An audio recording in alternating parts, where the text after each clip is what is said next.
আমাদের সামনের সময়গুলোতে সরকার যেভাবে দিক নির্দেশনা দেয় আমরা সেই আলোকেই এবং জেলার যে আমাদের যে নিয়মিত যে কর্মকাণ্ডগুলো এগুলো আমরা পরিচালনা করবো।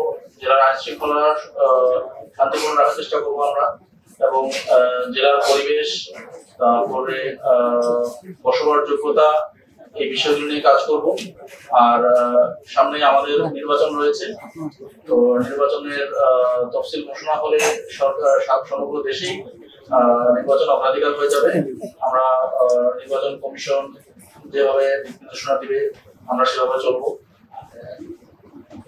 এটাই আমাদের আসলে কর্মপরিকল্পনা।